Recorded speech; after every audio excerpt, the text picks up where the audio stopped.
அண்மை செய்தி.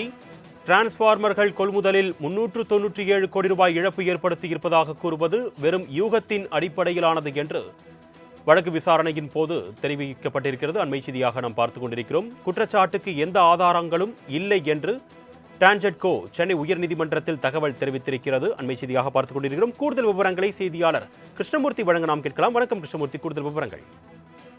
வணக்கம். தமிழகத்தில் 20,000 டிரான்ஸ்பார்மர்கள் கொள்முதல் செய்ததில் சுமார் 397 கோடி ரூபாய் அளவுக்கு முறைகேடுகள் நடந்துள்ளதாக கூறி இது சம்பந்தமாக சிறப்பு புலனாய்வு குழு அமைத்து விசாரிக்கும்படி லஞ்ச ஒழிப்புக்கு துறைக்கும் உத்தரவிடக் கோரி அறப்போர் இயக்கம் மற்றும் அதிமுக வழக்கறிஞர் அணி துணை செயலாளர் சரவணன் ஆகியோர் சென்னை உயர்நீதிமன்றத்தில் வழக்கு தாக்கல் செய்தார்கள். இந்த வழக்கு தொடர்பாக தமிழ்நாடு மின் உற்பத்தி மற்றும் பகிர்மான கழகத்தின் தலைவர் மற்றும் நிர்வாக இயக்குனர், டெண்டர் வரவேற்பு ஆணையம், டெண்டர் பரிசீலனை குழு தரப்பில் ஒரு அறிக்கையானது இன்று பதில் மனுவாக தாக்கல் செய்யப்பட்டுள்ளது.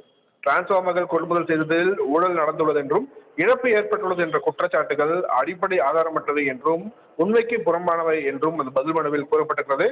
டெண்டரில் கூறப்பட்டிருந்த கொள்முதல் நடைமுறைகளை முழுமையாக புரிந்து கொள்ளாமல் அவதூறு பரப்பும் நோக்கில் இந்த வழக்கு தாக்கல் செய்யப்பட்டுள்ளது என்றும் டான்ஜெட்கோவின் வெளிப்படையான செயல்பாட்டின் மீது களங்கம் ஏற்படுத்தும் வகையில் மனுதாரர் இந்த பிரச்சனையை பரபரப்புள்ளாகி இருக்கிறார் என்று அந்த பதில் மனுவில் தெரிவிக்கப்பட்டிருக்கிறது.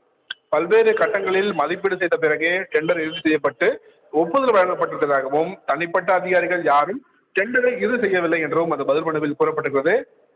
டெண்டரில் கலந்து கொண்டுள்ள நிறுவனங்களுடன் பேச்சுவார்த்தை நடத்தி 30,000 முதல் 40,000 வரை விலை குறைக்கப்பட்டுதான் டிரான்ஸ்பார்மர்கள் கொள்முதல் செய்யப்பட்டுள்ளதன் மூலமாக கோடிக்கணக்கான ரூபாய் சேமிக்கப்பட்டுள்ள நிலையில் 397 கோடி ரூபாய் இழப்பு ஏற்படுத்தியுள்ளதாக கூறுவது வெறும் யூகத்தின் அடிப்படையிலானது என்றும் இந்த குற்றச்சாட்டுக்கு எந்த ஒரு ஆதாரமும் இல்லை என்று அந்த பதில் மனுவில் விளக்கம் அளிக்கப்பட்டிருக்கிறது. இது தொடர்பான லஞ்ச ஒழிப்புத்துறைக்கு விசாரணைக்கு அனைத்து ஆவணங்களையும் சமர்ப்பித்து டான்ஜெட்கோ முழு ஒத்துழைப்பு வழங்க வருவதாக கூறப்பட்டிருக்கிறது. இந்த வழக்கை விசாரித்த தலைமை நீதிபதி அமர்வு அரசு தரப்பு பதில் மனுவுக்கு பதிலளிக்க மனுதாரர் தரப்புக்கு அவகாசம் வழங்கி விசாரணையை மார்ச் 17ஆம் தேதிக்கு தள்ளி வைத்திருக்கிறார்கள். அருணேஷ், கூடுதல் விவரங்களுக்கு நன்றி கிருஷ்ணமூர்த்தி.